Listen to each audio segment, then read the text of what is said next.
നോക്കാടാ, audible അല്ലേ? കുറച്ച് late ആയി പോയി. ഞാൻ ക്ലാസ് കഴിഞ്ഞ് എത്താൻ കുറച്ച് ലേറ്റ് ആയി.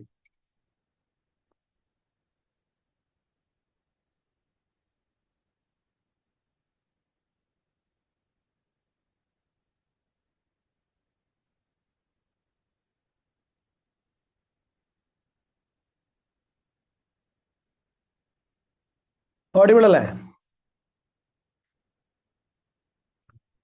വരുന്നില്ലടാ.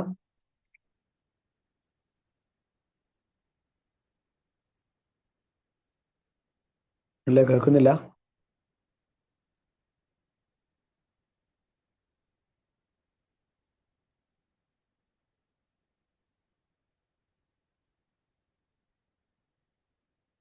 Okay. അപ്പൊ നമുക്ക് ഇന്ന് റിസ്ക് ആൻഡ് അൺസർട്ടനിറ്റി എന്ന് പറയുന്ന ഒരു ഏരിയ ആണ് നമ്മൾ നോക്കാൻ പോകുന്നത്. അപ്പൊ എന്താണ് റിസ്ക്, എന്താണ് അൺസർട്ടനിറ്റി എന്നുള്ള കാര്യങ്ങൾ നമുക്കൊന്ന് നോക്കാം. അതായത് ഇതൊരു പ്രൊജക്റ്റ് ആണെന്ന് വിചാരിക്കുക. ഇതൊരു പ്രൊജക്റ്റ് ആണ്. ഇനീഷ്യൽ ഇൻവെസ്റ്റ്മെന്റ് 5,000 ആണ്. ഇതൊരു 5 ഇയർ പ്രൊജക്റ്റ് ആണ്. അപ്പൊ അടുത്ത 5 വർഷത്തേക്കുള്ള ക്യാഷ് ഫ്ലോസ്, ഇത് എക്സാക്ട് ക്യാഷ് ഫ്ലോസ് അല്ല. ഒരു പ്രൊജക്ട് തുടങ്ങുന്നതിന് മുമ്പേ നമ്മൾ ആ ഒരു പ്രൊജക്ടിന്റെ ഫൈനാൻഷ്യൽ വയബിലിറ്റി ചെക്ക് ചെയ്യാൻ വേണ്ടിയിട്ട് നമ്മൾ ഈ ക്യാഷ് ഫ്ലോസ് എന്ത് ചെയ്തതാണ്, എസ്റ്റിമേറ്റ് ചെയ്തതാണ്. ഇത് എക്സാക്ട് ആവണമെന്നില്ല, ഇത് നമ്മുടെ ഒരു എസ്റ്റിമേഷൻ ആണ്. ഫസ്റ്റ് ഇയറിൽ 3000 കിട്ടും, സെക്കൻഡ് ഇയറിൽ 2500 കിട്ടും, തേർഡ് ഇയറിൽ 3000 കിട്ടും. അത് നമ്മുടെ ഒരു എസ്റ്റിമേഷൻ ആണ്. ആൻഡ് അസ്യൂം ചെയ്യാൻ നമ്മുടെ കോസ്റ്റ് ഓഫ് ക്യാപിറ്റൽ 10% ആണ്. അപ്പൊ NPV 3568 കിട്ടി. ഈ പ്രൊജക്ട് നമ്മൾ ആക്സെപ്റ്റ് ചെയ്യോ ഇല്ലയോ? ഈ പ്രൊജക്ട് നമ്മൾ ആക്സെപ്റ്റ് ചെയ്യോ ഇല്ലയോ? നമ്മൾ ഈ പ്രൊജക്ട് എന്ത് ചെയ്യും? ആക്സെപ്റ്റ് ചെയ്യും. എന്തുകൊണ്ടാണ് പ്രൊജക്ട് ആക്സെപ്റ്റ് ചെയ്യുന്നത്? NPV പോസിറ്റീവ് ആയതുകൊണ്ട് നമ്മൾ ഈ പ്രൊജക്ട് എന്ത് ചെയ്യും? ആക്സെപ്റ്റ് ചെയ്യും. പക്ഷെ ഇവിടെ റിസ്ക് ഉണ്ട്. എന്താണ് റിസ്ക്? അസ്യൂം ചെയ്യുക, നമ്മൾ റിസ്ക് ഒന്നും കൺസിഡർ ചെയ്യാതെ ഈ പ്രൊജക്ട് ആക്സെപ്റ്റ് ചെയ്തു. എന്താണ് ഇവിടെ റിസ്ക്? നമ്മൾ ഈ പ്രൊജക്ട് ആക്സെപ്റ്റ് ചെയ്ത് ഈ പ്രൊജക്ട് സ്റ്റാർട്ട് ചെയ്തതിന് ശേഷമാണ് മനസ്സിലായത് ഫസ്റ്റ് ഇയറിലെ ക്യാഷ് ഫ്ലോ 3000 കിട്ടൂല, 2000 കിട്ടുള്ളൂ. സെക്കൻഡ് ഇയറിലെ ക്യാഷ് ഫ്ലോ 1500 കിട്ടുള്ളൂ. തേർഡ് ഇയറിലെ ക്യാഷ് ഫ്ലോ ഒരു 800 മാത്രമേ കിട്ടുള്ളൂ. ഫോർത്ത് ഇയറിലെ ക്യാഷ് ഫ്ലോ ഒരു 500 മാത്രമേ കിട്ടുള്ളൂ. ഫിഫ്ത് ഇയറിലെ ക്യാഷ് ഫ്ലോ ഒരു 400 മാത്രമേ കിട്ടുള്ളൂ. പക്ഷെ ഇത് എപ്പാ മനസ്സിലായത്? പ്രൊജക്ട് തുടങ്ങിയതിന് ശേഷമാണ് മനസ്സിലായത്. അപ്പൊ ശരിക്കും ഇതൊരു നെഗറ്റീവ് NPV തരുന്ന പ്രൊജക്റ്റ് ആണ്. പക്ഷെ ഇത് പോസിറ്റീവ് NPV തരുന്ന പ്രൊജക്റ്റ് ആണെന്ന് വിചാരിച്ചിട്ട് നമ്മൾ ആദ്യം തന്നെ ആ ഒരു പ്രൊജക്ട് എന്ത് ചെയ്തു പോയി? ആക്സെപ്റ്റ് ചെയ്തു പോയി. ഈ ഒരു സിറ്റുവേഷനെ നമ്മൾ വിളിക്കുന്ന പേരാണ് എന്ത്? റിസ്ക് അല്ലെ? അപ്പൊ NPV കണ്ടുപിടിക്കാൻ വേണ്ടിയിട്ട് നമ്മൾ ക്യാഷ് ഫ്ലോസ് എസ്റ്റിമേറ്റ് ചെയ്യാറുണ്ട്. എന്നാൽ നമ്മൾ എസ്റ്റിമേറ്റ് ചെയ്യുന്ന ക്യാഷ് ഫ്ലോസ് തെറ്റിക്കഴിഞ്ഞാൽ നമ്മുടെ ഡിസിഷൻ തെറ്റിപ്പോവും. ഇപ്പൊ ഇവിടെ നിങ്ങൾ കണ്ടതുപോലെ. അപ്പൊ ഈ ഒരു സിറ്റുവേഷനെ നമ്മൾ വിളിക്കുന്ന പേരാണ് എന്ത്? റിസ്ക്. അപ്പം NPV പോസിറ്റീവ് ആയതുകൊണ്ട് മാത്രം നമ്മളൊരു പ്രൊജക്ട് ആക്സെപ്റ്റ് ചെയ്യാൻ പോയി കഴിഞ്ഞാൽ ഇങ്ങനെയുള്ള പ്രശ്നങ്ങൾ വരും. അതുകൊണ്ട് തന്നെ ഒരു പ്രൊജക്ടിന്റെ റിസ്ക് അല്ലെങ്കിൽ അൺസർട്ടനിറ്റി കൂടി ഇവാലുവേറ്റ് ചെയ്തിട്ട് മാത്രമേ ഒരു പ്രൊജക്ടിന്റെ ആക്സെപ്റ്റ് ഓർ റിജക്ട് ഡിസിഷൻ നമുക്ക് ആക്ച്വലി എടുക്കാൻ പാടുള്ളൂ. ആ കോൺസെപ്റ്റ് ഓക്കെ ആണോ? ആ സാധനം ഓക്കെ ആണോ? അപ്പൊ എന്താണ് ഈ റിസ്ക് എന്ന് പറഞ്ഞത്? എന്താ risk? refers to a situation where there are a large number of possible outcomes. Risk refers to a situation where there are a large number of possible outcomes. But നമുക്ക് past experience ഉള്ളത് കൊണ്ട് തന്നെ നമുക്ക് അവിടെ ഒരു probability assign ചെയ്യാൻ പറ്റും. Past experience ഉള്ളത് കൊണ്ട് തന്നെ നമുക്ക് അവിടെ ഒരു പ്രോബബിലിറ്റി അസൈൻ ചെയ്യാൻ പറ്റും. ഈ ഒരു സിറ്റുവേഷനെ നമ്മൾ വിളിക്കുന്ന പേരാണ് റിസ്ക്. ഒരു എക്സാമ്പിൾ പറയുകയാണെങ്കിൽ, നമ്മളൊരു 1 ഇയർ പ്രൊജക്ട് സ്റ്റാർട്ട് ചെയ്യാൻ പോവാണ്. ഒരു വർഷമുള്ള നമ്മളൊരു 1 ഇയർ പ്രൊജക്ട് സ്റ്റാർട്ട് ചെയ്യാൻ പോവാണ്. അതിന്റെ ഇനീഷ്യൽ ഇൻവെസ്റ്റ്മെന്റ് 20,000 ആണ്. അതിന്റെ ഇനീഷ്യൽ ഇൻവെസ്റ്റ്മെന്റ് എത്രയാണ്? 20,000 ആണ്. ഫസ്റ്റ് ഇയറിൽ ഈ പ്രൊജക്ട് എത്ര ക്യാഷ് ഫ്ലോ ആണ് ജനറേറ്റ് ചെയ്യാന്നുള്ള കാര്യം നമുക്ക് എക്സാക്ട്ലി പറയാൻ പറ്റുന്നില്ല. ഫസ്റ്റ് ഇയറിലെ ക്യാഷ് ഫ്ലോ ഒന്നിക്കൽ 15,000 ആവാം, അല്ലെങ്കിൽ 20,000 ആവാം, അല്ലെങ്കിൽ 22,000 ആവാം, അല്ലെങ്കിൽ 24,000 ആവാം, അല്ലെങ്കിൽ 25,000 ആവാം. എന്തുവാണെങ്കിലും ആവാം. ഇതിൽ എക്സാക്ട്ലി ഏത് ഫിഗർ ആണ് വരാന്നുള്ള കാര്യം നമുക്ക് പറയാൻ പറ്റുന്നില്ല. അപ്പൊ ഇവിടെ എന്തുണ്ട്? Large number of possible outcomes ഉണ്ട്. സ്റ്റക്ക് ആവുന്നുണ്ടെങ്കിൽ നല്ല നെറ്റ് കണക്ഷൻ എടുക്കണേ. എന്റെ പ്രശ്നമാണോ? എന്റെ സ്റ്റക്ക് ആവുന്നുണ്ടാ? അത് ഓന്റെ പ്രശ്നമാണ്. ഓക്കെ, അവിടെ ഇന്റർനെറ്റ് കണക്ഷൻ ആകുന്നതിന് ഞാനിപ്പോ എന്ത് ചെയ്യാനാ? എന്റെ വീട്ടിൽ വന്നിട്ട് എനിക്ക് ഇന്റർനെറ്റ് എടുത്ത് തരാൻ കഴിയോ? അപ്പൊ എന്താണ് risk? It refers to a situation where there are a large number of possible outcomes. അപ്പോൾ ഇവിടെ large number of possible outcomes ഉണ്ട്. ഇതിൽ ഏത് ഔട്ട്കമാണ് വരാന്നുള്ള കാര്യം നമുക്ക് അറിയില്ല. പക്ഷെ നമുക്ക് എന്തുണ്ട്? പാസ്റ്റ് എക്സ്പീരിയൻസ് ഉണ്ട്. ഇതിൽ ഏതൊക്കെ ഔട്ട്കംസ് വരാനുള്ള ചാൻസ് എത്രത്തോളം ഉണ്ടെന്നുള്ള കാര്യത്തിൽ നമുക്ക് എന്തുണ്ട്? പാസ്റ്റ് എക്സ്പീരിയൻസ് ഉണ്ട്. അതുകൊണ്ട് തന്നെ ഓരോ ഔട്ട്കത്തിന്റെ മുകളിലും നമുക്ക് എന്ത് അസൈൻ ചെയ്യാൻ പറ്റുന്നുണ്ട്? പ്രോബബിലിറ്റി അസൈൻ ചെയ്യാൻ പറ്റുന്നുണ്ട്.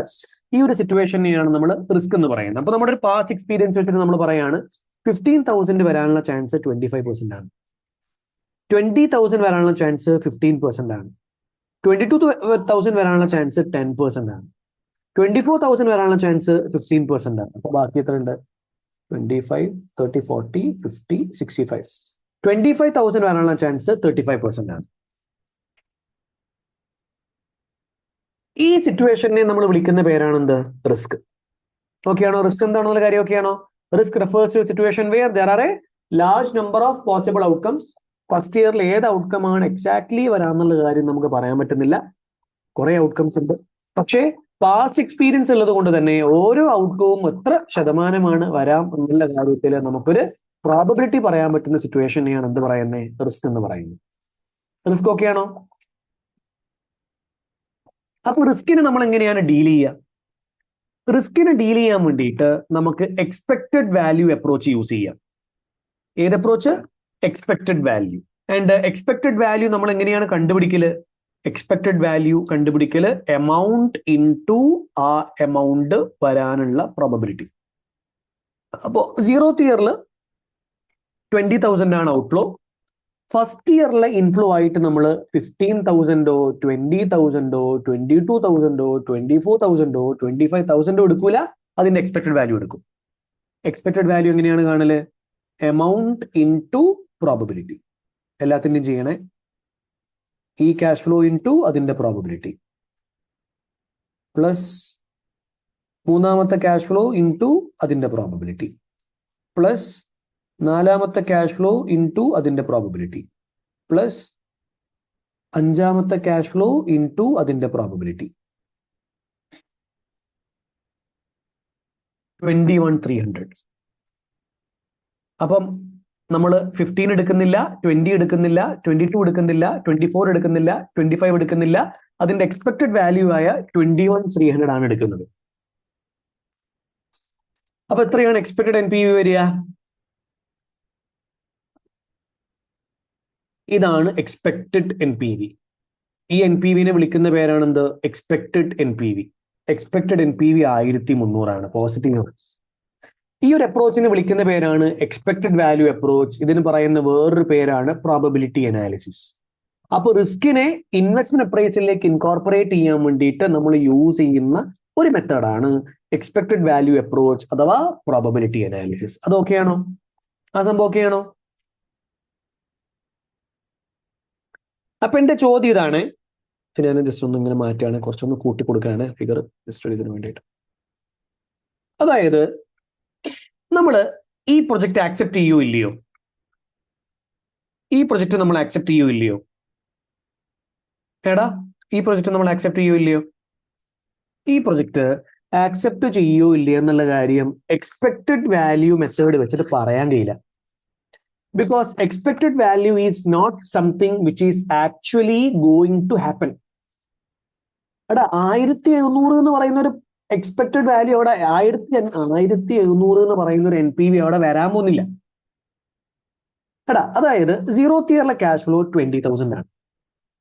ഫസ്റ്റ് ഇയറിലെ ക്യാഷ് ഫ്ലോ 15,000 ആവാം. അങ്ങനെയാണെങ്കിൽ NPV എത്രയായിരിക്കും വരിക? 5,000 ആയിരിക്കും വരിക.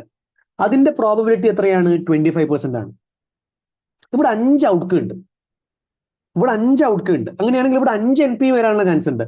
എന്നാൽ ആക്ച്വലി വരാൻ പോകുന്ന NPV 1,700 ആയിരിക്കൂല. ഇവിടെ 5 NPV വരാനുള്ള ചാൻസ് ഉണ്ട്. ആ NPV ശരിക്കും NPV 1,700 ആയിരിക്കൂല. Expected NPV is not something which is going to happen. അങ്ങനെ ഒരു NPV വരൂല. ഇതൊരു ആവറേജ് ഫിഗർ മാത്രമാണ്. ഇവിടെ 5 NPV വരാൻ ചാൻസ് ഉണ്ട്. ഒന്നാമത്തെ NPV എന്താ? ഇനീഷ്യൽ ഇൻവെസ്റ്റ്മെന്റ് 20,000, ക്യാഷ് ഇൻഫ്ലോ 15, അതായത് NPV നെഗറ്റീവ് 5,000. അതിന്റെ പ്രോബിലിറ്റി എത്രയാണ്? 25%.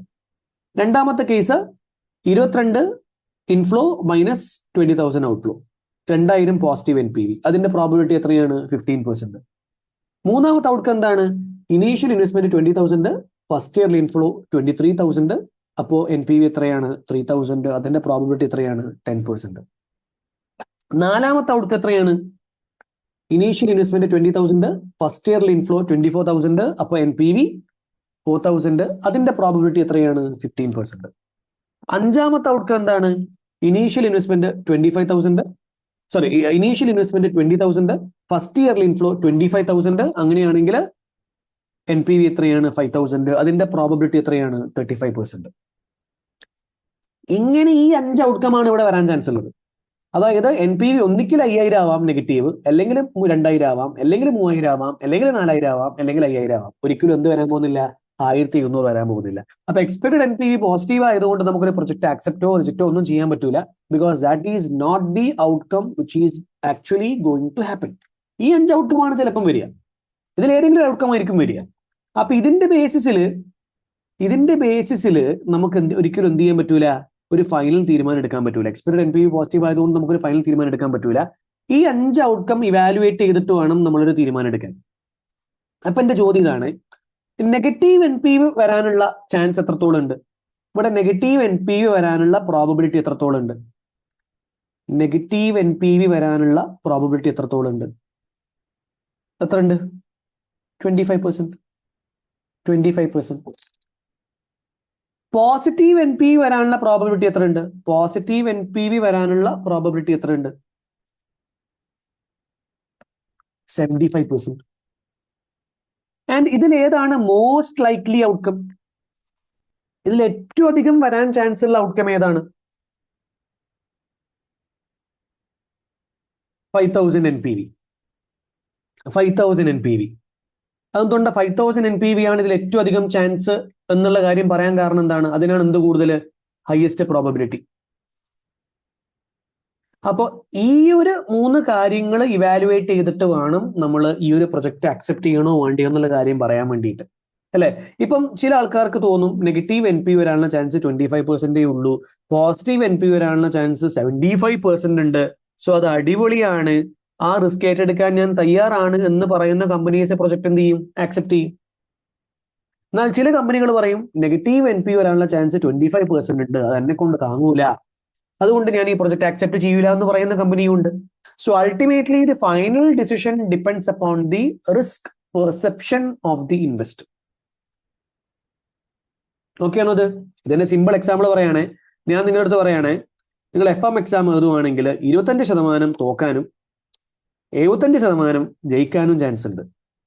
നിങ്ങൾ എക്സാം എഴുതുകയില്ലയോ? എടാ, നിങ്ങൾ എക്സാം എഴുതുകയില്ലയോ? ചില ആൾക്കാർ എഴുതും, ചില ആൾക്കാർ എഴുതൂല. എടാ, 25% എക്സാം ഫെയിൽ ആവാൻ ചാൻസ് ഉണ്ട്. ഫെയിൽ ആവും, ചിലപ്പോ ഫെയിൽ ആവും. 100% പാസ്സാകുമെന്ന് ഉറപ്പില്ല. അപ്പൊ ചില ആൾക്കാർ പറയും എന്താ, ഈ റിസ്ക് എടുക്കാൻ ഞാൻ തയ്യാറാണ്, ഞാൻ എക്സാം എഴുതുമെന്ന് പറയും. എന്നാൽ ചില ആൾക്കാർ എന്ത് പറയും? അയ്യോ, 100% പാസ്സാവുന്ന ഉറപ്പുണ്ടെങ്കിൽ മാത്രമേ നമ്മൾ എക്സാം എഴുതുന്നു എന്ന് പറയും. എന്ന് പറഞ്ഞതുപോലെയാണ് ഇവിടുത്തെ decision making. If the investor feels that, if the company feels that this risk can be taken, the 25% chance that the NPV is going to get negative, ആ റിസ്ക് ഏറ്റെടുക്കാൻ തയ്യാറുള്ള കമ്പനികൾ മാത്രമേ ഈ ഒരു പ്രൊജക്ട് ആക്സെപ്റ്റ് ചെയ്യുള്ളൂ. അല്ലാത്ത കമ്പനികൾ ഈ പ്രൊജക്ട് എന്ത് ചെയ്യും? റിജക്ട് ചെയ്യും. ഓക്കെ ആണോ? ഓക്കെ ആണോ? അപ്പൊ നിങ്ങൾക്ക് എന്താ മനസ്സിലായി? എക്സ്പെക്ടഡ് NPV പോസിറ്റീവ് ആയതുകൊണ്ട് നമുക്കൊരു തീരുമാനം എടുക്കാൻ പറ്റുമോ? ഇല്ല. അതൊരു ജസ്റ്റ് ഒരു ആവറേജ് ഫിഗർ ആണ്. Expected NPV is something which is not going to happen. Okay അല്ലേ? അപ്പൊ എന്താണ് ഈ അൺസർട്ടനിറ്റി? റിസ്ക് ഓക്കെ അല്ലേ? എന്താണ് റിസ്ക് എന്നുള്ള കാര്യം ഓക്കെ അല്ലേ? അപ്പൊ എന്താണ് ഈ uncertainty? Large number of possible outcomes ഉണ്ട്. പക്ഷെ പാസ്റ്റ് എക്സ്പീരിയൻസ് ഇല്ലാത്തത് കൊണ്ട് നമുക്ക് അവിടെ പ്രോബബിലിറ്റി അസൈൻ ചെയ്യാൻ പറ്റുന്നില്ല. ആ ഒരു സിറ്റുവേഷനെ നമ്മൾ വിളിക്കുന്ന പേരാണ് എന്ത്? അൺസർട്ടനിറ്റി.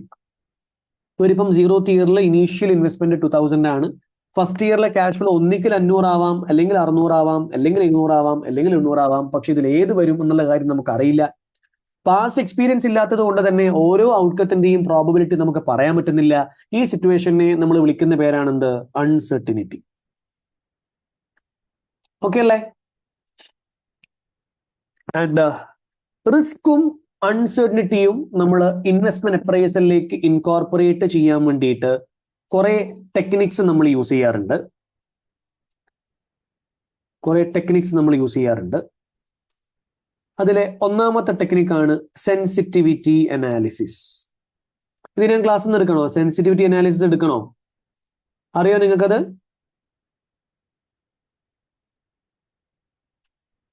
അറിയോടാ? അറിയാം. അറിയാത്തവർക്കൊരു കാര്യം ചെയ്യാം, ഞാൻ ഇതിന്റെ യൂട്യൂബ് ലിങ്ക് ഗ്രൂപ്പിൽ ഷെയർ ചെയ്യാം. വേണമെങ്കിൽ അത് എന്റെ യൂട്യൂബിൽ കിടപ്പുണ്ട്, സെൻസിറ്റിവിറ്റി അനാലിസിസ്. ഇട്ടേരെ, ഇനി എടുക്കുന്നില്ല, അത് ഗ്രൂപ്പിൽ എന്ത് ചെയ്യാം പറയാം. ആ സാധനത്തിന്റെ വീഡിയോ ഉണ്ടാകുമ്പോൾ പിന്നെ നിങ്ങൾ കണ്ടാൽ പോരെ, പിന്നെ അതായിരിക്കുമല്ലോ ബെറ്റർ. ഡീറ്റെയിൽഡ് ആയിട്ടുള്ള വീഡിയോ ഉണ്ട്. രണ്ടാമത്തെ മെത്തേഡാണ് പ്രോബബിലിറ്റി അനാലിസിസ്.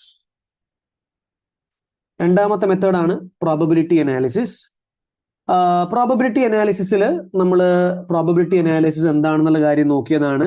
നമ്മൾ എക്സ്പെക്റ്റഡ് വാല്യൂ അപ്രോച്ച് ഒക്കെ നമ്മൾ നോക്കിയതാണ്.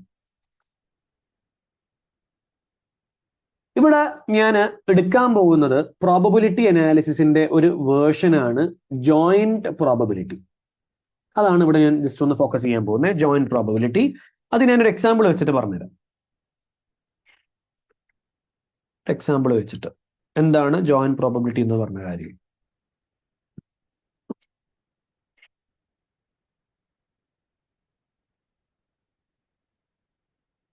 ജോയിന്റ് പ്രോബബിലിറ്റി സി പാർട്ടിലും ചോദിക്കാം, ബി പാർട്ടിലും ചോദിക്കാം, എ പാർട്ടിലും ചോദിക്കാം. അത് എ പാർട്ടിലും ബി പാർട്ടിലൊക്കെ ചോദിക്കുന്ന സമയത്ത് ഔട്ട്കത്തിന്റെ എണ്ണം കുറവായിരിക്കും.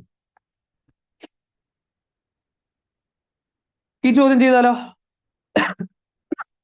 Joint probability.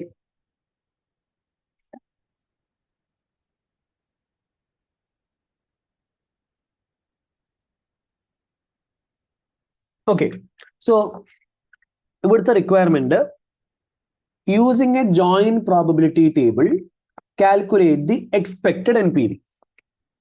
എക്സ്പെക്റ്റഡ് NPV കണ്ടുപിടിക്കലാണ് നമ്മുടെ റിക്വയർമെന്റ്. സോ കോപ്പർ എന്ന് പറയുന്ന കമ്പനി പുതിയൊരു പ്രൊജക്ട് സ്റ്റാർട്ട് ചെയ്യുന്നുണ്ട്. അപ്പൊ അതിന്റെ റിസ്കിനെ കുറിച്ചിട്ട് അവർ വറീഡാണ്. അപ്പൊ ആ റിസ്കിനെ കുറിച്ചിട്ട് പഠിക്കാൻ വേണ്ടിയിട്ട്, ഇവാലുവേറ്റ് ചെയ്യാൻ വേണ്ടിയിട്ട് ഇവർ പ്രോബബിലിറ്റി അനാലിസിസ് ആണ് നടത്തുന്നത്. ഇതൊരു 2 year പ്രൊജക്റ്റ് ആണ്. ഫസ്റ്റ് ഇയറിലെ ക്യാഷ് ഫ്ലോ നമുക്ക് തന്നിട്ടുണ്ട്, സെക്കൻഡ് ഇയറിലെ ക്യാഷ് ഫ്ലോ നമുക്ക് തന്നിട്ടുണ്ട്. ഫസ്റ്റ് ഇയറിൽ എത്ര ഔട്ട്കം ഉണ്ട്? ഇത് നിങ്ങൾ എന്റെ കൂടെ ഇൻവോൾവ് ആവണേ, എന്നാലേ മനസ്സിലാവുള്ളൂ. ഫസ്റ്റ് ഇയറിൽ എത്ര ഔട്ട്കം ഉണ്ട്? 3 ഔട്ട്കം ഉണ്ട്. ഒന്നാമത്തെ ഔട്ട്കം 1000 ആണ്, അതിന്റെ പ്രോബബിലിറ്റി 10% ആണ്. രണ്ടാമത്തെ ഔട്ട്കം 2000 ആണ്, അതിന്റെ പ്രോബബിലിറ്റി 50% ആണ്. മൂന്നാമത്തെ ഔട്ട്കം 3000 ആണ്, അതിന്റെ പ്രോബബിലിറ്റി 40% ആണ്. ഓക്കെ അല്ലേ? സെക്കൻഡ് ഇയറിൽ എത്ര ഔട്ട്കം ഉണ്ട്? അവിടെയും 3 ഔട്ട്കം ഉണ്ട്. പക്ഷെ ഇവിടെ എന്താ സംഭവം എന്നറിയോടാ? ഫസ്റ്റ് ഇയറിലെ ഔട്ട്കത്തിനെ ഡിപ്പെൻഡന്റ് ആണ് എന്ത്? സെക്കൻഡ് ഇയറിലെ ഔട്ട്കം. ഫസ്റ്റ് ഇയറിലെ ഔട്ട്കത്തിന്റെ ബേസിസിലാണ് നമ്മൾ സെക്കൻഡ് ഇയറിലെ ഔട്ട്കം പ്രെഡിക്റ്റ് ചെയ്യുന്നതെങ്കിൽ അവിടെ നമുക്ക് ജോയിന്റ് പ്രോബബിലിറ്റി അപ്രോച്ച് യൂസ് ചെയ്യേണ്ടി വരും. ഇവിടെ മൊത്തത്തില് 9 ഔട്ട്കം ഉണ്ട്. എങ്ങനെ 9 ഔട്ട്കം കിട്ടിയേ? ഫസ്റ്റ് ഇയറിൽ എത്ര ഔട്ട്കം ഉണ്ട്?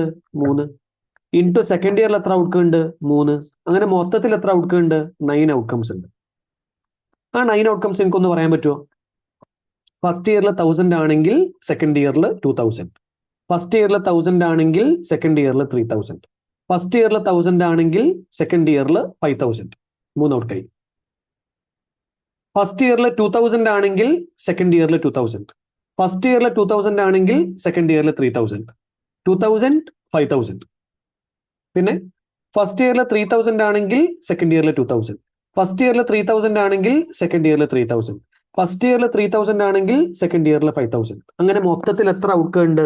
9 ഔട്ട്കം ഉണ്ട്. ഫസ്റ്റ് ഇയറിലെ ഔട്ട്കത്തിന് ഡിപ്പെൻഡന്റ് ആണ് സെക്കൻഡ് ഇയറിലെ ഔട്ട്കം വരുന്നതെങ്കിൽ അവിടെയാണ് നമ്മൾ എന്ത് അപ്ലൈ ചെയ്യുക? ജോയിന്റ് പ്രോബബിലിറ്റി അപ്രോച്ച് അപ്ലൈ ചെയ്യാം. ആ 9 ഔട്ട്കം പറഞ്ഞത് മനസ്സിലായോടാ? ഒന്നുകൂടെ പറയണോ? 9 ഔട്ട്കം ഒന്നുകൂടെ പറയണോ? ഓക്കെ ആണോ? അത് എല്ലാവർക്കും ഓക്കെ ആണോ? ഓക്കെ, അങ്ങനെയാണെങ്കിൽ നമുക്ക് ആ 9 ഔട്ട്കം ഒന്ന് ഇവിടെ എഴുതി വെക്കാം. ആ 9 ഔട്ട്കം നമുക്കൊന്നിവിടെ എങ്ങനെയായിരുന്നു paper? Okay, year 1 cash flow അതിന്റെ പ്രോബബിലിറ്റി, ഇയർ 2 ക്യാഷ് ഫ്ലോ അതിന്റെ പ്രോബബിലിറ്റി. അങ്ങനെ നമ്മളിവിടെ 9 ഔട്ട്കം എഴുതി വെക്കാൻ പോവാണ്.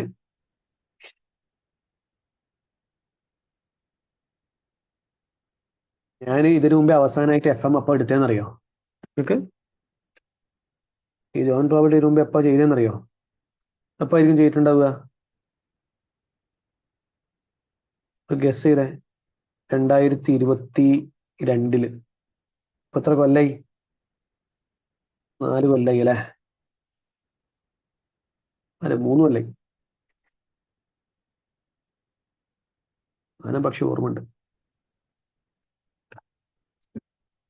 ഓക്കെ, അങ്ങനെയാണെങ്കിൽ നമുക്ക് ഔട്ട്കം എഴുതാലോ. നമ്മള് ഫസ്റ്റ് ഇയറിലെ ഫസ്റ്റ് ഔട്ട്കം എത്രയാണ് ഒന്ന് പറഞ്ഞേ, ഒന്ന് ചാറ്റ് ബോക്സിൽ. ഫസ്റ്റ് ഇയറിലെ ഫസ്റ്റ് ഔട്ട്കം എത്രയാണെന്ന് പറഞ്ഞേ,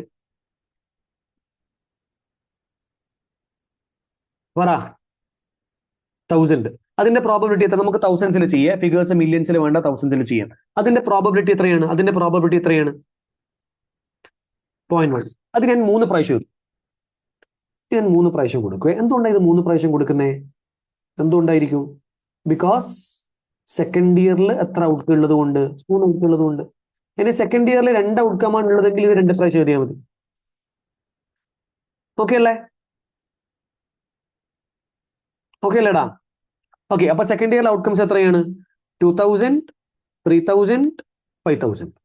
2000, 3000, 5000. അതിന്റെ പ്രോബബിലിറ്റി എത്രയാണ്? അതിന്റെ പ്രോബബിലിറ്റി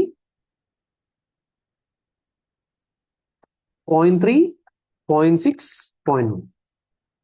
ഇനി ഫസ്റ്റ് ഇയറിലെ സെക്കൻഡ് ഔട്ട്കം ഏതാണ്? സെക്കൻഡ് ഔട്ട്കം എത്രയാണ്? ഫസ്റ്റ് ഇയറിലെ second outcome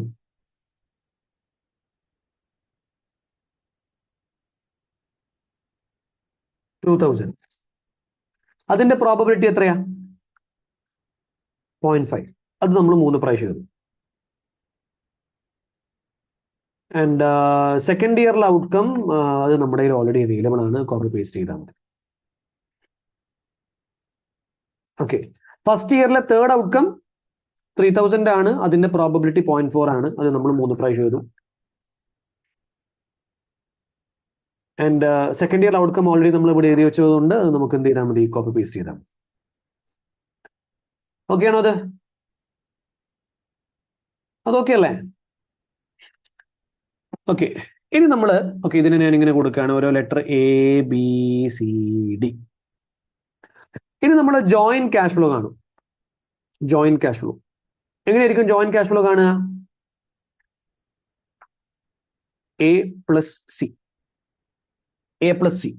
joint cash flow A plus C.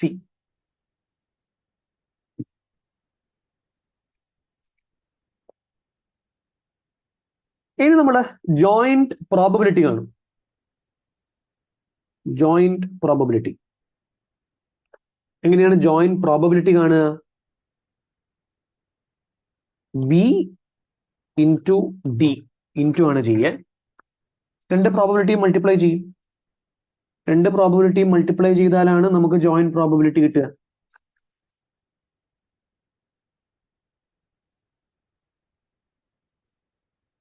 ഇനി നമ്മൾ എക്സ്പെക്റ്റഡ് വാല്യൂ കാണും.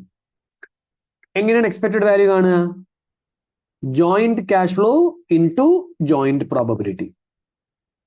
Joint cash flow into joint probability ചെയ്താൽ നമുക്ക് എക്സ്പെക്റ്റഡ് വാല്യൂ കിട്ടും. ഓക്കെ അല്ലേ? ഇതൊക്കെയാണോ? ഈ സംഭവം ഒക്കെയാണോ? ഇനി ഈ ടോട്ടൽ നമ്മൾ ചെയ്തു കഴിഞ്ഞാൽ നമുക്ക് total expected value of cash inflows കിട്ടും. Total expected value of cash inflows കിട്ടും. ഇതിൽ നിന്ന് നമ്മൾ എന്ത് മൈനസ് ചെയ്യണം? ഇനീഷ്യൽ ഇൻവെസ്റ്റ്മെന്റ് മൈനസ് ചെയ്യണം. എനിക്ക് തോന്നുന്നു നമുക്ക് ക്വസ്റ്റ്യനിൽ ഇനീഷ്യൽ ഇൻവെസ്റ്റ്മെന്റ് തന്നിട്ടുണ്ട്. ഇനീഷ്യൽ ഇൻവെസ്റ്റ്മെന്റ് 3500 ആണ്. ഇനീഷ്യൽ ഇൻവെസ്റ്റ്മെന്റ് എത്രയാണ്? 3500 ആണ്. 3500. അപ്പൊ ഇത് ചെയ്തു കഴിഞ്ഞാല് നമുക്ക് എക്സ്പെക്റ്റഡ് NPV കിട്ടൂല. നമുക്ക് എക്സ്പെക്റ്റഡ് NPV കിട്ടൂല. എന്തുകൊണ്ടാ കിട്ടാത്തത്? NPV എന്ന് പറഞ്ഞാൽ എന്താ? Present value. ഞാൻ ഈ പറയുന്ന ക്യാഷ് ഫ്ലോസ് ഒന്നും എന്തിലേക്ക് മാറ്റിയിട്ടില്ല. ഇതൊരു എന്തിലേക്ക് മാറ്റിയിട്ടില്ല? പ്രസന്റ് വാല്യൂലേക്ക് മാറ്റിയിട്ടില്ല. ഇതിനൊക്കെ പ്രസന്റ് വാല്യൂലേക്ക് മാറ്റണം. എന്നാലേ ഉത്തരം കിട്ടുള്ളൂ. നമുക്കൊന്ന് പ്രസന്റ് വാല്യൂലേക്ക് മാറ്റിയാലോ? ഓക്കെ, പ്രസന്റ് വാല്യൂലേക്ക് മാറ്റാൻ വേണ്ടിയിട്ട് കോസ്റ്റ് ഓഫ് ക്യാപിറ്റൽ എത്ര % ആണ്? 12% ആണ് അല്ലെ? ഈ കോസ്റ്റ് ഓഫ് ക്യാപിറ്റൽ 12% ആണെങ്കിൽ ഫസ്റ്റ് ഇയറിലെ ഡിസ്കൗണ്ട് ഫാക്ടർ നമ്മൾ എങ്ങനെയാണ് കണ്ടുപിടിക്കുക? 1/1 + r whole raise to 1. Second ഇയറിലെ ഡിസ്കൗണ്ട് ഫാക്ടർ നമ്മൾ എങ്ങനെയാണ് കണ്ടുപിടിക്കുക? 1/1 + r whole raise to 2. Okay അല്ലേ?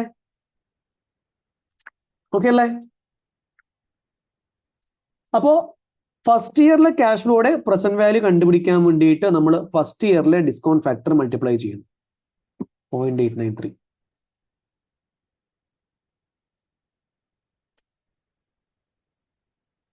0.893.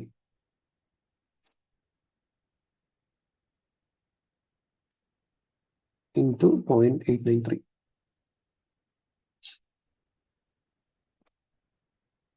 ഓക്കെ ആണോ? ഇപ്പൊ പ്രസന്റ് വാല്യൂ ആയില്ലേ? ഇനി സെക്കൻഡ് ഇയറിലെ ക്യാഷ് ഫ്ലോ കണ്ടുപിടിക്കാൻ വേണ്ടിയിട്ട് നമ്മൾ എന്ത് മൾട്ടിപ്ലൈ ചെയ്യണം? സെക്കൻഡ് ഇയറിലെ ഡിസ്കൗണ്ട് ഫാക്ടർ മൾട്ടിപ്ലൈ ചെയ്യണം. 0.797 ഇവിടെ into 0.797 ഇവിടെ into 0.797. ഈ സാധനം തന്നെയാണ് താഴേക്ക് വരേണ്ടത്. അപ്പൊ അത് ഞാൻ ജസ്റ്റ് ഒന്ന് കോപ്പി പേസ്റ്റ് ചെയ്യാണ്. ക്ലിയർ ആണോ അത്? അപ്പൊ ഞാൻ ഫസ്റ്റ് ചെയ്ത സമയത്ത് ഞാൻ ക്യാഷ് ഫ്ലോസിനെ ഡിസ്കൗണ്ട് ചെയ്യാതെയാണ് ചെയ്തത്. അത് പറ്റൂല. ക്യാഷ് ഫ്ലോസിനെ ഡിസ്കൗണ്ട് ചെയ്തിട്ട് വേണം എന്ത് കണ്ടുപിടിക്കാന്. ഇത് എന്തുകൊണ്ടാണെന്ന് അറിയാം. ഇത് എക്സ്പെക്ടഡ് NPV ആയതുകൊണ്ടാണ്. NPV ആകുമ്പോൾ നമ്മൾ ക്യാഷ് ഫ്ലോസിനൊക്കെ എന്ത് ചെയ്യണം? ഡിസ്കൗണ്ട് ചെയ്യണം. ഫസ്റ്റ് ഇയറിലെ ക്യാഷ് ഫ്ലോസ് മൊത്തം first year discount factor, second ഇയറിലെ ക്യാഷ് ഫ്ലോസ് മൊത്തം സെക്കൻഡ് ഇയർ ഡിസ്കൗണ്ട് ഫാക്ടർ. ഇപ്പൊ ഇത് എക്സ്പെക്ടഡ് NPV. അപ്പൊ ഇതെന്താണ്? ഈ സാധനം, ഈ ടോട്ടൽ എന്താണ്? Total present value of expected present value of cash inflows കിട്ടി. അതിൽ നിന്ന് ഇനീഷ്യൽ ഇൻവെസ്റ്റ്മെന്റ് മൈനസ് ചെയ്താൽ നമുക്ക് എന്ത് കിട്ടി? Expected NPV. ക്ലിയർ ആണോ അത്? ജോയിന്റ് പ്രോബബിലിറ്റി അപ്രോച്ച് ഓക്കെ ആണോ?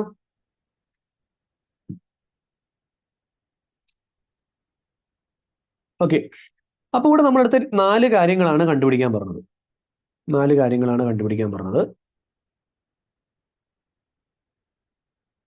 ഇഷ്ടമാണല്ലോ വരുന്നത്. എടാ മനസ്സിലാവുന്നുണ്ടാടാ? ഡൗട്ട് ഉണ്ടാ? ഓക്കെ ആണോ?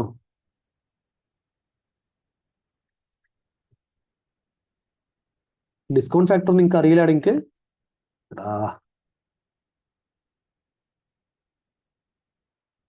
ഡിസ്കൗണ്ട് ഫാക്ടറിന്റെ വീഡിയോ എനിക്ക് തന്നാ നീ കണ്ടാ കണ്ടിനാ? അത് യൂട്യൂബ് ഇതിൽ കണ്ടിനാ? എന്റെ പേരില്ലാത്തോണ്ടാ ചോദിക്കുന്നതേ. പേരില്ലാത്തോണ്ട് ചോദിച്ചാൽ പ്രശ്നമില്ലല്ലോ. നീ ആരാന്നുള്ള കാര്യം ആൾക്കാർക്ക് മനസ്സിലാവില്ലല്ലോ. എന്റെ പേരെന്തായാലും ഏസൂസ് എന്നായിരിക്കൂലല്ല. വേറെന്തെങ്കിലും നല്ലൊരു പേരുണ്ടാവൂലേ? ഡിസ്കൗണ്ട് ഫാക്ടർ എന്ന് അറിയാണ്ട് ക്ലാസ്സിന് വന്നിട്ട് ഇരിക്കരുതേ. ഫസ്റ്റ് ഇയർ തെറ്റിപ്പോയിട്ടില്ല, സോറി കേട്ടാ. First year discount factor 1/1.12 raised to 1, 12%. 0.982 എനിക്ക് കിട്ടുന്നത്. അങ്ങനെ തന്നെ അല്ലേടാ? 0.988 ഒരിക്കലും വരൂലടാ. 12%. നീ ഒന്നൂടെ ഒന്ന് ചെയ്ത് നോക്കിയേ. 12%. എന്നിട്ട് നോക്കിയിട്ട് കിട്ടുന്നുണ്ടോ നോക്കി, എന്നിട്ട് പെട്ടെന്ന് പറഞ്ഞേ. അറിയില്ല നമുക്ക്. ഞാൻ വിചാരിച്ചു എനിക്ക് ഡിസ്കൗണ്ട് ഫാക്ടർ അറിയില്ല എന്നല്ല. നല്ല ശ്രദ്ധിക്കണേ. ഒന്ന് മറ്റേ എടാ നിങ്ങൾക്കില്ലേടാ സെക്ഷൻ എയിലും ബിയിലും സ്റ്റെപ്പ് മാർക്ക് ഉണ്ടാ? ഇല്ല. വളരെ കെയർഫുൾ ആയിട്ട് ചെയ്യണം. വളരെ കെയർഫുൾ ആയിട്ട് ചെയ്യണേ. ഓക്കെ, അപ്പൊ ഇവിടെ 4 ചോദ്യങ്ങളാണ് ഉള്ളത്. What is the expected NPV of the proposed investment? ഉത്തരം ഒന്ന് പറഞ്ഞേ. What is the expected NPV of the proposed investment? നിങ്ങൾ പറഞ്ഞോ, ചാറ്റ് ബോക്സിൽ പറഞ്ഞോ. കിട്ടിയതാണ്. ആ ഉത്തരം കിട്ടി. ഇതാണ് എക്സ്പെക്ടഡ് NPV. ഇനി ഈ ചോദ്യം ഉണ്ട്, calculate the probability of the investment having A negative NPV.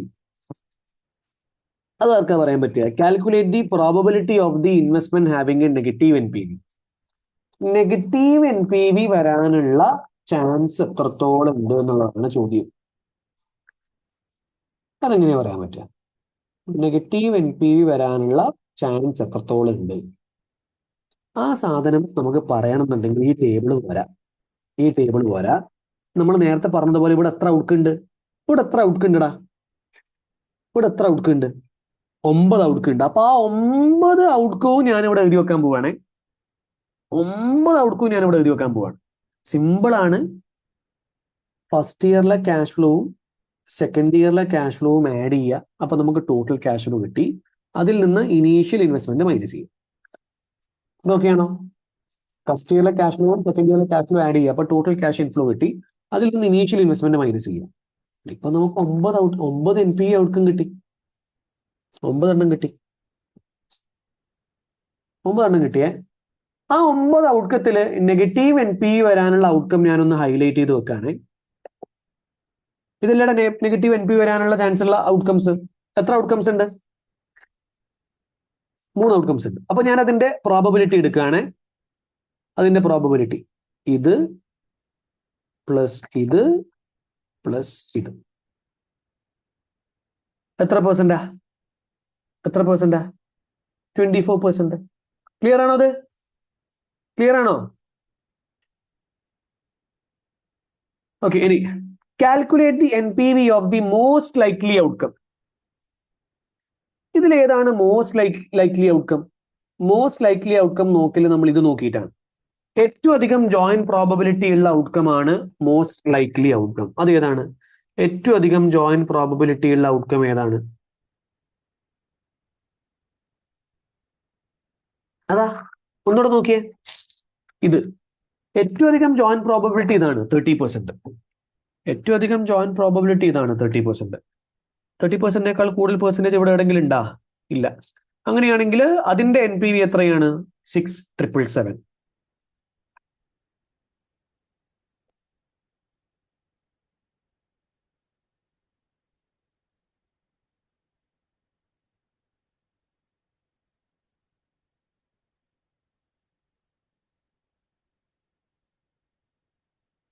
Okay അല്ലേ?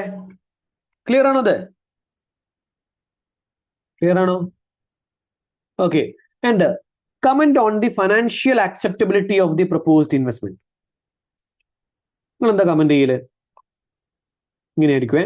Since the expected NPV is positive, the project may എന്ന് പറഞ്ഞാൽ may not, ah may be accepted. However, it should be noted that expected NPV is something which is not going to happen. So the final decision depends on the risk perception of the investor. Investor എത്രത്തോളം risk എടുക്കാൻ താല്പര്യമുണ്ട്, അതിന്റെ ബേസിസിലാണ് നമ്മൾ ഈ final decision എടുക്കുക. അപ്പൊ ഇവിടെ there is a 24% chance of a negative NPV. Negative NPV വരാനുള്ള ചാൻസ് എത്രയാണ്? 24% ആണ്. The most likely outcome is a positive NPV of 677, which have a probability of 30%. If the investor feels they are ready to take this risk. അങ്ങനെയാണെങ്കിൽ project എന്ത് ചെയ്യാം? Accept ചെയ്യാം. or else it won't. എടാ negative NPV വരാനുള്ള chance 24% ആണ്. ആ risk എടുക്കാൻ വേണ്ടി ഇൻവെസ്റ്റർ തയ്യാറാണെങ്കിൽ ഈ പ്രൊജക്ട് ആക്സെപ്റ്റ് ചെയ്യാം, അല്ലെങ്കിൽ എന്ത് ചെയ്യരുത്? ഇത് ആക്സെപ്റ്റ് ചെയ്യരുത്. ഈ രീതിയിലാണ് നമ്മൾ ഇതിന്റെ കമന്റ് കൊടുക്കുക. അതൊക്കെയാണോ? മനസ്സിലാവുന്നുണ്ടാ? ഇത്രയേ ഉള്ളൂ ജോയിന്റ് പ്രോബബിലിറ്റി.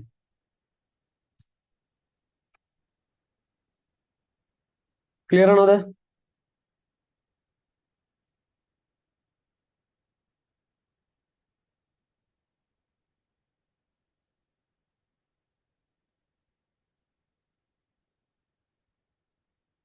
ഓക്കെ അല്ലേ?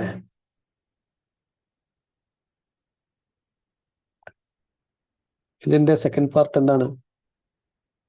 സെക്കൻഡ് എന്താണ് ആശിക്ക ഇത് ചോദിച്ചത്?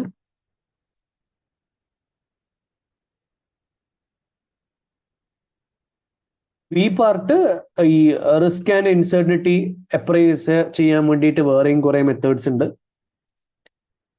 സെൻസിറ്റിവിറ്റി അനാലിസിസ്, പ്രോബബിലിറ്റി അനാലിസിസിന് പുറമെ മറ്റുള്ള മെത്തേഡ്സ് എന്തൊക്കെയായിരുന്നു? സിമുലേഷൻ, പിന്നെ റിസ്ക് അഡ്ജസ്റ്റഡ് ഡിസ്കൗണ്ട് റേറ്റ്, പിന്നെ എന്തായിരുന്നു?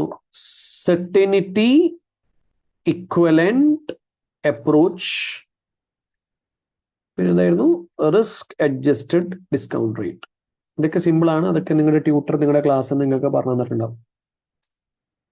APV AFM അല്ലേ? ഇർഫാൻ എങ്ങനെ APVയിലേക്ക് എത്തിയ? AFM APV ഒരു റിസ്ക് അപ്രൈസൽ ടെക്നിക് അല്ല, ഒരു ഇൻവെസ്റ്റ്മെന്റ് അപ്രൈസൽ ടെക്നിക്കാണ്. നമ്മൾ AFM പഠിക്കുന്നല്ലേ? APV കഴിയാനാ? നിങ്ങൾക്ക് APV ഉണ്ട് FM ഇപ്പോ?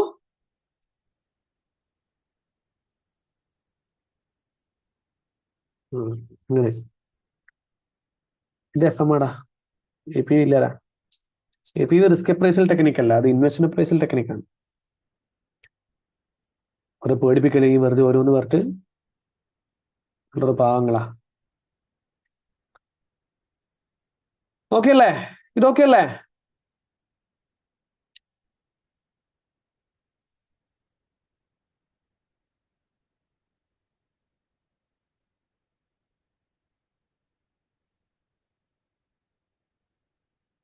പ്രോഫിറ്റബിലിറ്റി ഇൻഡെക്സ് വേണോ?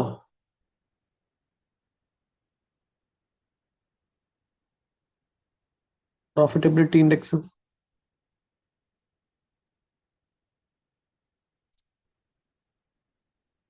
പ്രോഫിറ്റബിലിറ്റി ഇൻഡെക്സ് പറയണം എന്നുണ്ടെങ്കിൽ ആദ്യം നമ്മൾ ക്യാപിറ്റൽ റേഷനിങ്ങിനെ കുറിച്ചിട്ട് സംസാരിക്കണം.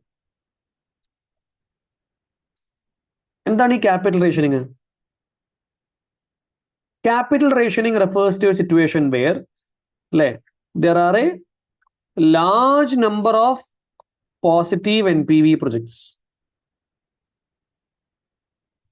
Capital rationing refers to a situation where there are a large number of positive NPV projects, but ഇതിലൊക്കെ ഇൻവെസ്റ്റ് ചെയ്യാനുള്ള ഫണ്ട് കമ്പനിയുടെ കയ്യിലില്ല. നയാ പൈസയില്ല, കയ്യിൽ നയാ പൈസയില്ല. അതാണ് ക്യാപിറ്റൽ റേഷനിങ്. അപ്പൊ ഈ സിറ്റുവേഷനെ നമ്മൾ വിളിക്കുന്ന പേരാണ് എന്ത്? Capital rationing. നിങ്ങൾ ക്യാപിറ്റൽ റേഷനിങ്ങിലാണ് ഇപ്പൊ ഉള്ളത്? അല്ലെങ്കിൽ പൈസക്കാരാ? എത്ര പേരാ ക്യാപിറ്റൽ റേഷനിങ്ങിലെ? നിങ്ങൾ ഇപ്പോഴത്തെ സിറ്റുവേഷൻ എന്താ? ക്യാപിറ്റൽ റേഷനിങ് ഉണ്ടാ? അപ്പൊ എന്താണ് capital rationing? It refers to a situation where there are a large number of positive NPV projects. ഇവിടെ കുറെ പോസിറ്റീവ് NPV തരുന്ന പ്രൊജക്ടുകൾ ഉണ്ട്. ഇതിലൊക്കെ വേണമെങ്കിൽ ഇൻവെസ്റ്റ് ചെയ്യാം, പക്ഷെ കയ്യിൽ എന്തില്ല? പൈസ ഇല്ല. ആ സിറ്റുവേഷനെ വിളിക്കുന്ന പേരാണ് എന്ത്? Capital rationing. ഇതിനെ നമ്മൾ ക്യാപിറ്റൽ റേഷനിങ് എന്ന് വിളിക്കുന്നേ. അപ്പൊ ക്യാപിറ്റൽ റേഷനിങ്ങിനെ നമ്മൾ രണ്ടായിട്ട് ക്ലാസിഫൈ ചെയ്യാറുണ്ട്. എന്ത്? ഹാർഡ് ക്യാപിറ്റൽ റേഷനിങ്ങും സോഫ്റ്റ് ക്യാപിറ്റൽ റേഷനിങ്ങും. ഇന്റേണൽ ഫാക്ടേഴ്സ് കാരണമാണ് നമ്മുടെ കയ്യിൽ ഫണ്ട് ഇല്ലാത്തതെങ്കിൽ അതിനെ നമ്മൾ സോഫ്റ്റ് ക്യാപിറ്റൽ റേഷനിങ് എന്നാണ് പറയാം. അതായത് നമ്മുടെ കമ്പനിയുടെ കയ്യിൽ ഫണ്ട് ഇല്ലെങ്കിൽ നമ്മൾ ഇക്വിറ്റിയിൽ നിന്നോ ഡെറ്റിൽ നിന്നോ ഫണ്ട് റേസ് ചെയ്യും. അപ്പൊ മാർക്കറ്റിൽ പോവുകയാണെങ്കിൽ ഷെയർ ഇഷ്യൂ ചെയ്താൽ ഫണ്ട് തരാൻ ആൾക്കാരുണ്ട്, ലോൺ നോട്ട് ഇഷ്യൂ ചെയ്താൽ ഫണ്ട് തരാൻ ആൾക്കാരുണ്ട്. പക്ഷേ ഷെയർ ഇഷ്യൂ ചെയ്യാനോ ലോൺ നോട്ട് ഇഷ്യൂ ചെയ്യാനോ മാനേജ്മെന്റ് സമ്മതിക്കുന്നില്ല. ഷെയർ ഇഷ്യൂ ചെയ്താല് പുതിയ ആൾക്കാർ കമ്പനിയിൽ വന്നിട്ട് എക്സിസ്റ്റിംഗ് ഷെയർ ഹോൾഡേഴ്സിന്റെ കൺട്രോള് കുറയുമെന്ന് പറഞ്ഞിട്ട് ഷെയർ എടുക്കാൻ സമ്മതിക്കുന്നില്ല. ലോൺ നോട്ട് ഇഷ്യൂ ചെയ്ത് കഴിഞ്ഞാൽ ഇൻട്രസ്റ്റ് കൊടുക്കേണ്ടി വരും, ഗിയറിംഗ് കൂടും, റിസ്ക് കൂടും എന്ന് പറഞ്ഞിട്ട് ലോൺ ഇഷ്യൂ ചെയ്യാൻ സമ്മതിക്കുന്നില്ല മാനേജ്മെന്റ് ടീം. അപ്പം എക്സ്റ്റേണലി ഫണ്ട് അവൈലബിൾ ആണ്, പക്ഷേ അതെടുക്കാൻ മാനേജ്മെന്റ് സമ്മതിക്കാത്ത സിറ്റുവേഷനെയാണ് നമ്മൾ സോഫ്റ്റ് ക്യാപിറ്റൽ റേഷനിങ് എന്ന് പറയുന്നത്. അപ്പൊ എന്താണ് ഹാർഡ് ക്യാപിറ്റൽ റേഷനിങ്? നമ്മുടെ കമ്പനിക്ക് ഫണ്ട് എടുക്കാൻ താല്പര്യമുണ്ട്, ഡെറ്റ് വഴിയോ ഇക്വിറ്റി വഴിയോ ഫണ്ട് എടുക്കാൻ താല്പര്യമുണ്ട്, പക്ഷേ ഷെയർ ഇഷ്യൂ ചെയ്യുന്ന സമയത്ത് ആൾക്കാർ അത് വാങ്ങുന്നില്ല. ബാങ്കിൽ ലോൺ എടുക്കാൻ പോയി കഴിഞ്ഞാൽ ബാങ്ക് നമുക്ക് ലോൺ തരുന്നില്ല. ഈ ഒരു സിറ്റുവേഷൻ അല്ലെ, എക്സ്റ്റേണൽ ഫാക്ടേഴ്സ് കാരണമാണ് നമ്മുടെ കയ്യിൽ ഫണ്ട് ഇല്ലാത്തതെങ്കിൽ അതിന് നമ്മൾ വിളിക്കുന്ന പേരാണെന്ത്? Hard capital rationing. ഓക്കെ ആണോ? അത് ഹാർഡും സോഫ്റ്റും ഓക്കെ ആണോ? അപ്പൊ ഈ ക്യാപിറ്റൽ റേഷനിങ് വന്നു കഴിഞ്ഞാല് നമ്മൾ നോർമലി ഒരു പ്രൊജക്ടിന്റെ ആക്സെപ്റ്റ് റിജക്ട് ഡിസിഷൻ എടുക്കൽ ഏത് മെത്തേഡ് വെച്ചിട്ടാണ്? നോർമലി നമ്മളൊരു പ്രൊജക്ടിന്റെ ആക്സെപ്റ്റ് റിജക്ട് ഡിസിഷൻ എടുക്കൽ ഏത് മെത്തേഡ് വെച്ചിട്ടാണ്? NPV മെത്തേഡ് വെച്ചിട്ടാണ് അല്ലെ? പക്ഷെ ക്യാപിറ്റൽ റേഷനിങ് വരുന്ന സിറ്റുവേഷനിൽ നമ്മൾ പ്രൊജക്ടിന്റെ ആക്സെപ്റ്റ് റിജക്ട് ഡിസിഷൻസ് എടുക്കേണ്ടത് NPV മെത്തേഡ് വെച്ചിട്ടല്ല. അവിടെ രണ്ട് മെത്തേഡ്സ് ഉണ്ട്. ഒന്നാമത്തെ മെത്തേഡാണ് പ്രോഫിറ്റബിലിറ്റി ഇൻഡെക്സ് മെത്തേഡ്. രണ്ടാമത്തെ മെത്തേഡാണ് ട്രയൽ ആൻഡ് എറർ മെത്തേഡ്. ഈ രണ്ട് മെത്തേഡുകൾ വെച്ചിട്ടാണ് നമ്മൾ ക്യാപിറ്റൽ റേഷനിങ് ഉള്ള സമയത്ത് പ്രൊജക്ടിന്റെ ആക്സെപ്റ്റ് റിജക്ട് ഡിസിഷൻസ് നമ്മൾ എടുക്കുക. അതായത് ക്യാപിറ്റൽ റേഷനിങ് ഉണ്ട്, അത് ഈ വർഷം മാത്രമേ ഉള്ളൂ, അതായത് സിംഗിൾ പീരീഡ് ക്യാപിറ്റൽ റേഷനിങ് ആണ്. പ്രൊജക്റ്റുകൾ നമുക്ക് പോസ്റ്റ്പോൺ ചെയ്യാൻ പറ്റത്തില്ല. അതായത് തുടങ്ങുകയാണെങ്കിൽ ഇക്കൊല്ലം തന്നെ തുടങ്ങണം, അടുത്ത കൊല്ലം തുടങ്ങാനൊന്നും കഴിയത്തില്ല. ആൻഡ് പ്രൊജക്ട് ഡിവിസിബിൾ ആണ്. ഈ ഡിവിസിബിൾ പ്രൊജക്ട് എന്ന് പറഞ്ഞാൽ നമുക്ക് പ്രൊജക്ട് ഭാഗികമായിട്ട് സ്റ്റാർട്ട് ചെയ്യാൻ പറ്റും. ഫോർ എക്സാമ്പിൾ, ഒരു പ്രൊജക്ട് തുടങ്ങാൻ വേണ്ടി 1000 രൂപ വേണം, നമ്മുടെ കയ്യിൽ 600 രൂപ മാത്രമേ ഉള്ളൂ. അപ്പോൾ നമുക്ക് 60% സ്റ്റാർട്ട് ചെയ്യും. ഫുൾ ഫണ്ട് ഇടണമെന്നില്ല, ഭാഗികമായിട്ട് നമുക്ക് പ്രൊജക്ട് സ്റ്റാർട്ട് ചെയ്യാൻ പറ്റുമെങ്കിൽ അപ്പോഴാണ് ആ പ്രൊജക്ട് നമ്മൾ ഡിവിസിബിൾ എന്ന് പറയാം. അപ്പൊ ഈ 4 സിറ്റുവേഷൻ വരുവാണെങ്കിൽ അവിടെ നമ്മൾ NPV മെത്തേഡ് വെച്ചിട്ടല്ല ആക്സെപ്റ്റ് റിജക്ട് ഡിസിഷൻ എടുക്കുക. അവിടെ നമ്മൾ ഏത് മെത്തേഡാണ് യൂസ് ചെയ്യുക? പ്രോഫിറ്റബിലിറ്റി ഇൻഡെക്സ് മെത്തേഡാണ് യൂസ് ചെയ്യുക. അപ്പൊ എപ്പോഴാണ് നമ്മൾ trial and error method use ചെയ്യല്? ക്യാപിറ്റൽ റേഷനിങ് ഉണ്ട്, അത് ഫസ്റ്റ് ഇയറിൽ മാത്രമേ ഉള്ളൂ, പ്രൊജക്ട് പോസ്റ്റ്പോൺ ചെയ്യാൻ കഴിയത്തില്ല, തുടങ്ങുന്നുണ്ടെങ്കിൽ ഇപ്പം തുടങ്ങണം. എന്നാൽ പ്രൊജക്ട് ഇൻഡിവിസിബിൾ ആണ് എന്ന് പറഞ്ഞാൽ എന്താ? ഫുൾ പൈസ ഉണ്ടെങ്കിൽ മാത്രമേ നമുക്ക് ആ പ്രൊജക്ട് സ്റ്റാർട്ട് ചെയ്യാൻ പറ്റുള്ളൂ. ആ സിറ്റുവേഷനിലാണ് നമ്മൾ ഏത് മെത്തേഡ് യൂസ് ചെയ്യുക? Trial and error method use ചെയ്യുക. ഓക്കെ ആണോ? അത് ആ സംഭവം ഓക്കെ ആണോ?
അപ്പൊ ഇത് മൊത്തത്തിൽ ഇൻവെസ്റ്റ് ചെയ്യണമെങ്കിൽ എത്ര ഫണ്ട് വേണം? 580 വേണേ.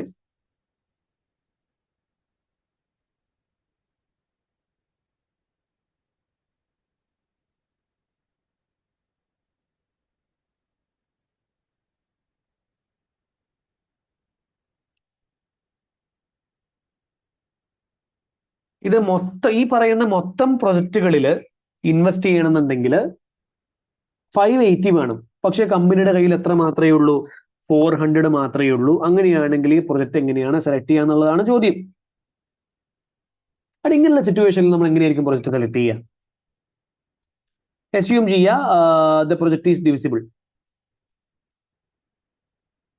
നമ്മൾ അസ്യൂം ചെയ്യാണ് പ്രൊജക്ട് ഈസ് ഡിവിസിബിൾ.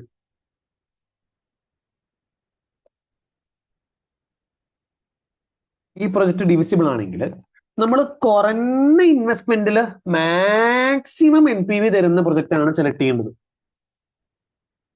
കുറഞ്ഞ ഇൻവെസ്റ്റ്മെന്റിൽ മാക്സിമം NPV തരുന്ന പ്രൊജക്റ്റ് ആണ് സെലക്ട് ചെയ്യേണ്ടത്. ആ ഒരു സെലക്ഷൻ ചെയ്യാൻ വേണ്ടിയിട്ട് നമ്മൾ കണ്ടുപിടിക്കുന്ന മെത്തേഡാണ് പ്രോഫിറ്റബിലിറ്റി ഇൻഡെക്സ് മെത്തേഡ്. അപ്പൊ നമ്മൾ ഇവിടെ എന്ത് ചെയ്യുന്ന വെച്ച് കഴിഞ്ഞാല് നമ്മൾ പ്രോഫിറ്റബിലിറ്റി ഇൻഡെക്സ് കാണും. എന്ത് കാണും? പ്രോഫിറ്റബിലിറ്റി ഇൻഡെക്സ് കാണും. ഞാൻ സൊല്യൂഷനാണ് ചെയ്യാൻ പോകുന്നത്. നമ്മൾ പ്രോഫിറ്റബിലിറ്റി ഇൻഡെക്സ് കാണാൻ പോവാണ്. എങ്ങനെ പ്രോഫിറ്റബിലിറ്റി ഇൻഡെക്സ് കാണുക? NPV divided by initial investment. NPV divided by initial investment ചെയ്ത് കഴിഞ്ഞാൽ നമുക്ക് പ്രോഫിറ്റബിലിറ്റി ഇൻഡെക്സ് കിട്ടി. ഈ 2.5 കൊണ്ട് എന്താ ഉദ്ദേശിക്കുന്നത്? 1 രൂപ ഇൻവെസ്റ്റ് ചെയ്താൽ NPV 2.5 ആണ്. ഈ 2.2 കൊണ്ട് എന്താ ഉദ്ദേശിക്കുന്നത്? 1 രൂപ ഇൻവെസ്റ്റ് ചെയ്താൽ NPV 2.2 ആണ്. അങ്ങനെയാണെങ്കിൽ നമ്മൾ ഇത് റാങ്ക് ചെയ്യുന്ന സമയത്ത് കുറഞ്ഞ ഇൻവെസ്റ്റ്മെന്റിൽ മാക്സിമം NPV തരുന്ന പ്രൊജക്റ്റിന് ഫസ്റ്റ് റാങ്ക് കൊടുക്കുക. അത് ഏതാ പ്രൊജക്ട്? മാക്സിമം NPV തരുന്ന പ്രൊജക്ട് ഏതാണ്? കുറഞ്ഞ ഇൻവെസ്റ്റ്മെന്റിൽ മാക്സിമം NPV തരുന്ന പ്രൊജക്ട് ഏറ്റവും അധികം പ്രോഫിറ്റബിലിറ്റി ഇൻഡെക്സ് ഉള്ള പ്രൊജക്ട് ആണ്. ഏറ്റവും അധികം പ്രോഫിറ്റബിലിറ്റി ഇൻഡെക്സ് ഉള്ള പ്രൊജക്ട് A ആണ്. അതിപ്പോ Aക്ക് ഫസ്റ്റ് റാങ്ക്. പിന്നെ ആരാ?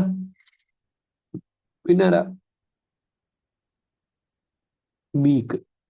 അത് ഇങ്ങനെ വന്നു പോയതാണ്. ഓർഡർ തന്നെ ആയിപ്പോയതാണ്. മാറ്റണോ? ഓർഡർ മാറ്റണോ? എമൗണ്ട് ആറ്റം മാറ്റണോ? കുഴപ്പമില്ലല്ലോ. നിങ്ങൾ വിചാരിക്കേണ്ട ABCD അങ്ങനെ തന്നെ ഞാൻ ഫസ്റ്റ് സെക്കൻഡ് തേർഡ് നിട്ടാണെന്ന് വിചാരിക്കേണ്ട. അങ്ങനെ വിചാരിച്ചു പോവോ? ഇതൊരു 180 കൊടുക്കാം.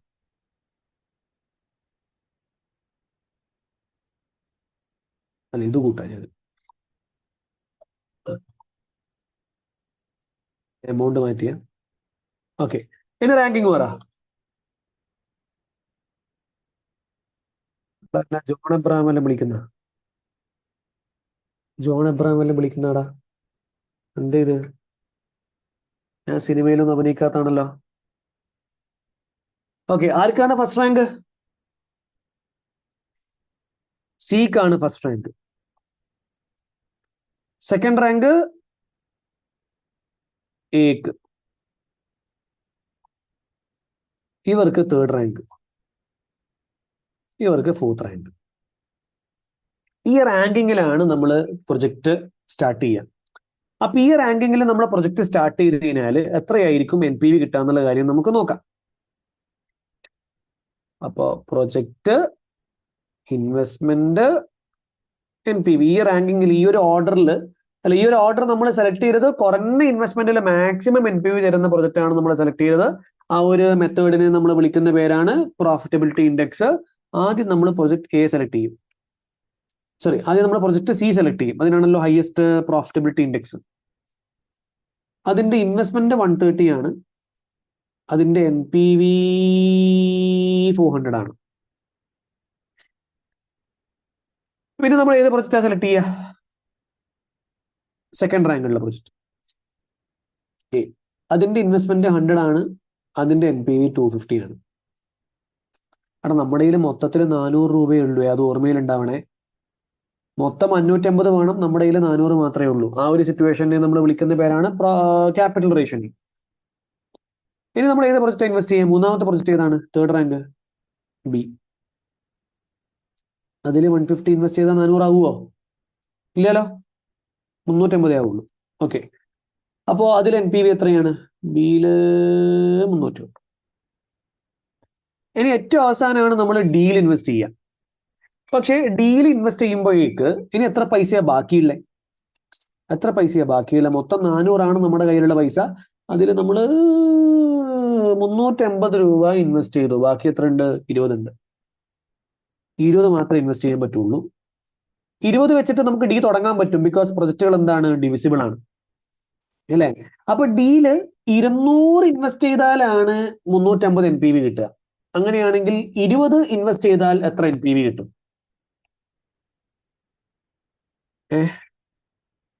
എങ്ങനെ കണ്ടുപിടിക്കുക? 350 ഡിവൈഡഡ് ബൈ 200 ഇൻറ്റു 20. ആ കമ്പ്യൂട്ടേഷൻ ചെയ്യണോ? മാത്സ് സ്കൂളിൽ പോയിട്ടില്ലേ? ഓക്കെ അല്ലേ? സ്കൂളിൽ പോയിട്ടില്ലേടാ? 200 ഇൻവെസ്റ്റ് ചെയ്താൽ 350 NPV കിട്ടും. അപ്പൊ 20 ഇൻവെസ്റ്റ് ചെയ്താൽ 350 ഡിവൈഡഡ് ബൈ 200 ഇൻറ്റു 20. ഓക്കെ ആണോ? അത് ഓക്കെ ആണോ? അപ്പൊ എത്രയാണ് നമ്മുടെ ടോട്ടൽ NPV? 1015. നിങ്ങൾ വേറെ ഏത് മോഡലിൽ ഇതിന് റാങ്ക് ചെയ്താലും ഇതൊക്കെ ഈ സാധനം പൊട്ടിക്കാൻ കഴിയില്ല. 1015 മാക്സിമം NPV. ആൻഡ് ആ മാക്സിമം NPV നമുക്ക് കിട്ടിയത് നമ്മൾ പ്രൊജക്ട് ഏത് മോഡലിൽ സെലക്ട് ചെയ്തതുകൊണ്ടാണ്? പ്രോഫിറ്റബിലിറ്റി ഇൻഡെക്സ് മോഡലിൽ സെലക്ട് ചെയ്തതുകൊണ്ടാണ്. ഓക്കെ ആണോ? അത് ആൻഡ് പ്രോഫിറ്റബിലിറ്റി ഇൻഡെക്സ് രണ്ട് രീതിയിൽ കാണേ. ഒന്നിക്കൽ NPV divided by initial investment ചെയ്യാം, അല്ലെങ്കിൽ present value of cash inflows divided by initial investment ചെയ്യാം. ഏത് മോഡൽ വേണമെങ്കിലും ചെയ്യാം. സൊല്യൂഷൻ ഓക്കെ അല്ലേ? ക്ലിയർ ആണോ? മനസ്സിലാവുന്നുണ്ടാ? നിങ്ങൾ ഇതൊക്കെ ക്ലാസ്സിൽ ഓൾറെഡി എടുത്തതാണെങ്കിൽ മാത്രമേ ക്ലാസ് കേൾക്കാൻ പറ്റുള്ളൂ. ഓൾറെഡി ഇതൊന്നും എടുത്തിട്ടില്ലെങ്കിൽ ഞാൻ നിങ്ങൾക്ക് ക്ലാസ് എടുക്കുന്നില്ല, അതിന്റെ റിവിഷൻ ആണ് തരുന്നത് കേട്ടോ. അത് ആദ്യം ഓർമ്മയിൽ ഉണ്ടാവണേ. I'm not taking the class as such, I'm taking a revision. നിങ്ങൾക്ക് എന്തെങ്കിലും ഡൗട്ട് ഉണ്ടെങ്കിലൊക്കെ നിങ്ങൾ ചോദിക്കുക. അതാണ് നമ്മുടെ ഉദ്ദേശം, അല്ലാതെ ടോപ്പിക് എടുക്കലല്ലേ. ഇതിപ്പോ നമ്മളൊരു ടോപ്പിക് എടുക്കുന്നത് പോലെയാണ് പോകുന്നത്. ആൻഡ് അസ്യൂം ചെയ്യുക പ്രൊജക്ട് ഡിവിസിബിൾ അല്ല. പ്രൊജക്ട് ഡിവിസിബിൾ അല്ലെങ്കിൽ നമ്മൾ ഏത് മെത്തേഡ് യൂസ് ചെയ്യും? Trial and error method use ചെയ്യും.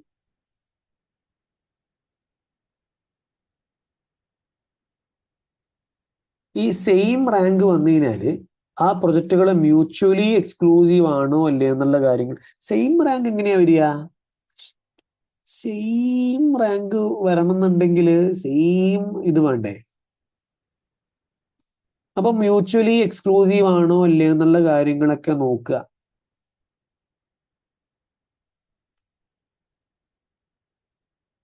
എന്നിട്ട് ഹയസ്റ്റ് NPV വരുന്ന പ്രൊജക്റ്റ് വേണമെങ്കിൽ എടുത്തു. ഹയസ്റ്റ് NPV തരുന്ന പ്രൊജക്റ്റ് വേണമെങ്കിൽ എടുത്തോ, സെയിം റാങ്ക് ആണെങ്കിൽ. മ്യൂച്വലി എക്സ്ക്ലൂസീവ് ആണെങ്കിലാണ്. മ്യൂച്വലി എക്സ്ക്ലൂസീവ് അല്ല എങ്കിൽ രണ്ടും എടുക്കുക. ഓക്കെ അല്ലേ? മ്യൂച്വലി എക്സ്ക്ലൂസീവ് എന്ന് പറഞ്ഞാൽ എന്താ? രണ്ടെണ്ണത്തിൽ അല്ലെങ്കിൽ ഒരെണ്ണം മാത്രമേ എടുക്കാൻ പറ്റുള്ളൂ. അങ്ങനെയാണെങ്കിൽ ഹയസ്റ്റ് NPV വരുന്ന പ്രൊജക്റ്റ് തന്നെ എടുത്തോ. ഇനി അങ്ങനെയല്ല എങ്കിൽ രണ്ടും എടുത്തു. ക്ലിയർ ആണോ? അത്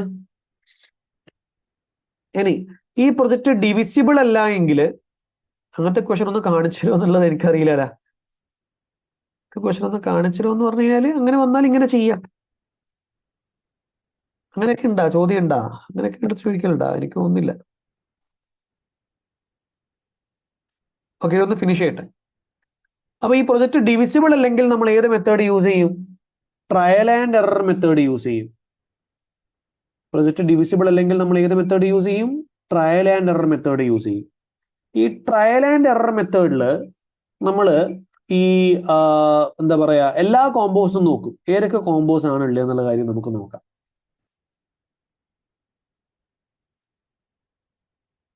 400 വരെ ഇൻവെസ്റ്റ്മെന്റ് പോവേ. 400 വരെ ഇൻവെസ്റ്റ്മെന്റ് പോകുന്ന കോമ്പോസ് ഏതൊക്കെയാണ്? 400 വരെ പോവാം. AB ഉണ്ട്, AB, AB, AC, AD, BC, BD, പിന്നെ എ ബി സി പറ്റുമോ? എ ബി സി 400 ആവില്ലല്ലോ. ഇല്ല. ബി സി ഡി പറ്റുമോ? ബി സി ഡി 400 ആവുമോ? 450 ആവും. അത് പറ്റൂല. എ സി ഡി പറ്റുമോ? എ സി ഡി 100, 230, 450 പറ്റൂല. ഇതെങ്ങനെ എടുക്കാന്നുള്ള കാര്യം ഒക്കെയാണോ? സി ഡി പറ്റുമോ? C D okay, C D മറന്നുപോയി. സി ഡിയും പറ്റും. അപ്പൊ നമ്മൾ ഇതിന്റെയൊക്കെ A plus B or C ഡിയാ അങ്ങനെ. ഓക്കെ, അല്ല, എനിക്ക് ഒ സി ഡി ഉള്ളത് കൊണ്ടാണ് ഞാൻ ഈ സാധനങ്ങളൊക്കെ ഇത്ര ഓർഗനൈസ്ഡ് ആയിട്ട് ചെയ്യുന്നത്. എന്താ വൃത്തി അല്ലേ? എനിക്ക് തന്നെ എന്നെ കുറിച്ചിട്ട് ഭയങ്കര എന്താ പറയാ മതിപ്പ് തോന്നി. അപ്പൊ എ ബി ചെയ്ത്, എ സി ചെയ്ത്, A plus D, B plus C,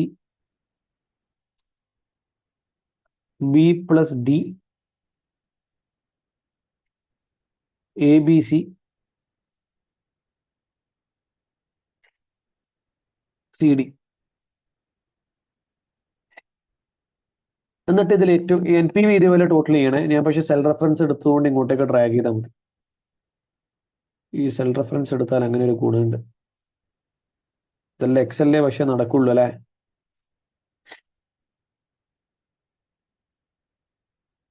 ഇതിൽ ഏത് കോംബോ സെലക്ട് ചെയ്യും? ഹയസ്റ്റ് എൻ പി യു തരുന്ന കോംബോ സെലക്ട് ചെയ്യും. അത് ഏതാ കോംബോ? എ ബി സി ആണ്. ഓക്കെ ആണോ അത്?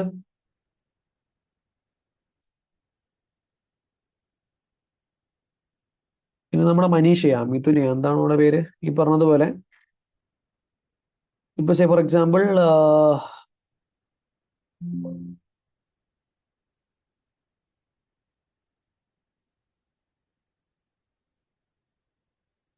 ഇപ്പം ഇത് 2.5 ആക്കണം. എനിക്ക് ഇത് 2.5 ആക്കണം എന്നുണ്ടെങ്കിൽ എൻ പി വി വരണം.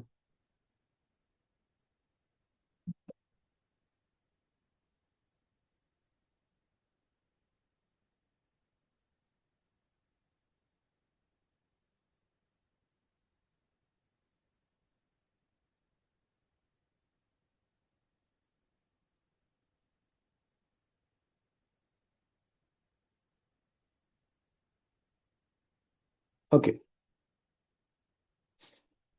ഇവിടെ ഒന്ന് റാങ്ക് ചെയ്തേ. എങ്ങനെയാണെങ്കിലും ഒന്ന് റാങ്ക് ചെയ്തേ.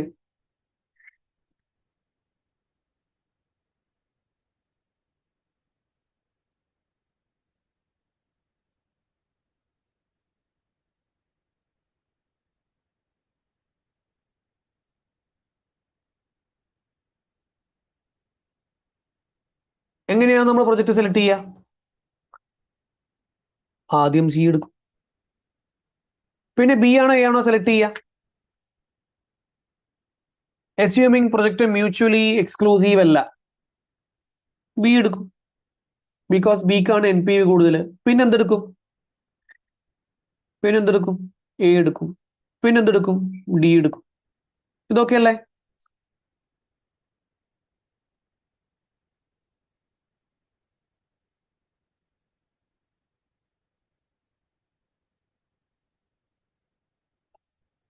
ഇനി ഇത് മ്യൂച്വലി എക്സ്ക്ലൂസീവ് ആണെങ്കിലോ? ഈ മ്യൂച്വലി എക്സ്ക്ലൂസീവ് ആണെന്ന് പറഞ്ഞ എന്താണ്? ഏതെങ്കിലും ഒരെണ്ണം മാത്രമേ എടുക്കാൻ പറ്റുള്ളൂ. അപ്പൊ ആദ്യം ഏതെടുക്കും? സി. പിന്നെ നിങ്ങൾ ബി ആണോ എടുക്കുക, എ ആണോ എടുക്കുക? ഏതെങ്കിലും ഒരെണ്ണം എടുക്കാൻ പറ്റുള്ളൂ. ഏതെങ്കിലും ഒരെണ്ണം മാത്രമേ എടുക്കാൻ പറ്റുള്ളൂ. അപ്പൊ നിങ്ങൾ ബി എടുക്കും, highest N P V. Okay അല്ലേ? പിന്നെ ഏതെടുക്കും? ഡി എടുക്കും.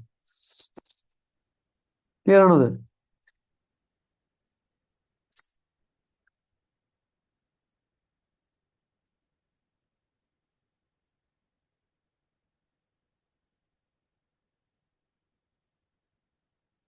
ഓക്കെ അല്ലേ? സെറ്റ് അല്ലേ?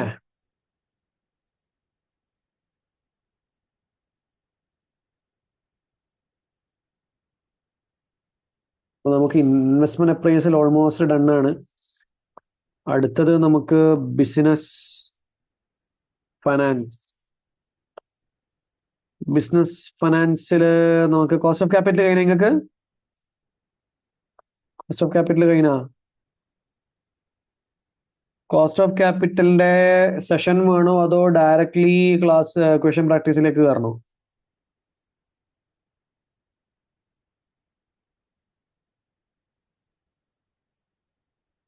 ഒരു കാര്യം ചെയ്യാം, ഇതിന്റെ സെഷന് ഞാൻ റെക്കോർഡിങ് തരാം. സെഷൻ റെക്കോർഡിങ് തരാം, എൻ്റെ കയ്യിലുണ്ട്.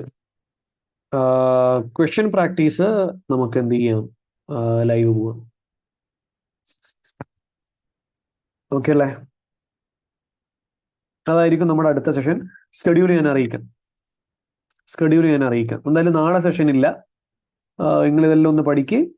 നാളെ ഇപ്പം എന്തായാലും നമുക്കൊരു ഒരു ബ്രേക്ക് എടുത്തിട്ട് എന്ത് ചെയ്യാം, ഒരു 3-4 ഡേയ്സ് കഴിഞ്ഞാൽ നമുക്ക് ഇത് നോക്കിയിട്ട് ചെയ്യാം. ഞാൻ എന്തായാലും ഒരു 2-3 ഡേയ്സ് മുന്നേ എന്ത് ചെയ്യാം, അതായത് 2 ഡേയ്സ് മുന്നേ ഞാൻ ഫുൾ സ്കെഡ്യൂൾ പറയാം, അതായത് അടുത്ത സെഷനിലെ സ്കെഡ്യൂൾ പറയാം. Okay, cost of capital recordings അയച്ചുതരാം ബിഫോർ ദാറ്റ്. അതൊക്കെ നിങ്ങളൊന്ന് കണ്ട് സെറ്റാക്കുക, എന്നിട്ട് നമുക്ക് ക്വസ്റ്റ്യൻ പ്രാക്ടീസിലേക്ക് കിടക്കാം. കഴിഞ്ഞ ക്ലാസ്സിന്റെ റെക്കോർഡിങ്സ് കിട്ടൂല. റെക്കോർഡിങ്സ് എന്ന് പറയുന്ന പരിപാടി ഇല്ല, ലൈവ് മാത്രം. ഞാനിവിടെ എൻ്റെ ക്ലാസ് ഞാൻ രാവിലെ 9 മണി തൊട്ട് വൈകുന്നേരം 10 മണി വരെ ക്ലാസ് എടുത്തിട്ട് വൈകുന്നേരം 6 മണി വരെ ക്ലാസ് എടുത്തിട്ട് പിന്നെ വീണ്ടും 9 മണിക്ക് എനിക്ക് വരാൻ പറ്റുമെങ്കിൽ സീരിയസ് ആയിട്ടുള്ള ആൾക്കാർ വരണം, അത്രേ ഉള്ളൂ. അതുകൊണ്ട് റെക്കോർഡിങ്സ് റൈറ്റ് ആണ്. നമുക്ക് അങ്ങനത്തെ ആൾക്കാരെ മാത്രം മതി. ഗ്രൂപ്പിൽ 400 പേരുണ്ട്, പക്ഷെ എല്ലാവരെയും ഒന്നും വേണ്ട. ഇത് ജെന്യൂൻ ആയിട്ട് ചെയ്യുന്ന ആൾക്കാരെ നമുക്ക് ആവശ്യമുള്ളൂ. അപ്പം അതുകൊണ്ടാണ് റെക്കോർഡിങ്സ് തരാത്തത്. ഓക്കെ, സെൻസിറ്റിവിറ്റി അനാലിസിസിന്റെ റെക്കോർഡിംഗ് അയക്കാം.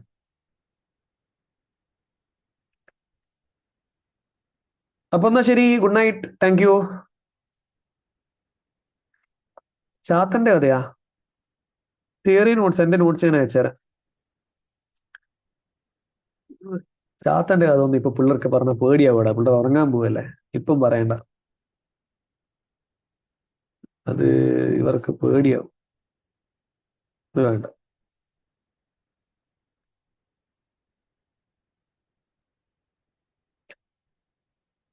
സ്കിൽ ആർക്കേഡിയ കൊച്ചിയിൽ ഉണ്ടാവും ഇൻഷാ അല്ലാ, മാർച്ച് തൊട്ടുണ്ടാവും.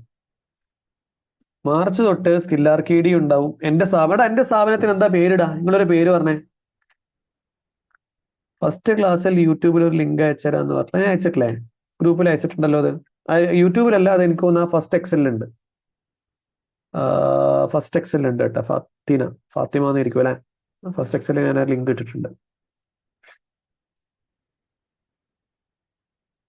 എൻ്റെ ക്ലാസ്സിന്റെ ഒരു എനിക്ക് ഇതുവരെ പേര് കിട്ടിയില്ല. പേര് കിട്ടാത്തതുകൊണ്ട് ഭയങ്കര പ്രശ്നമായിട്ടുള്ള.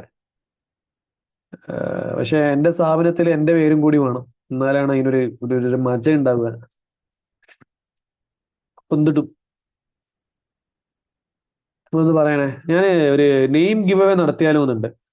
എന്നിട്ട് നിങ്ങൾ പറയുന്ന പേരാണ് ഞാൻ ഇടുന്നതെങ്കിൽ നിങ്ങൾക്ക് ഫ്രീ ക്ലാസ്.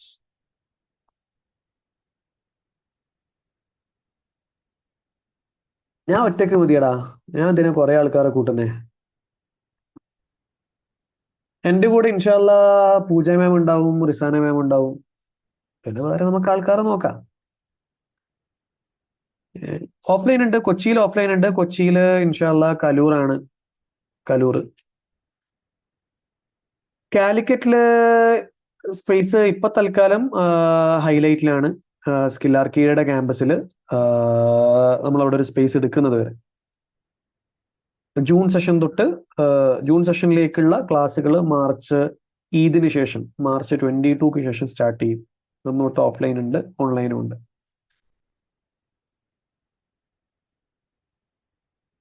എന്താടാ ഇർഫാനെ, എല്ലാരും എങ്ങനെയായാലേ ബാക്കി ഞാൻ ഊച്ചെടുക്കേണ്ടി വരുമോ?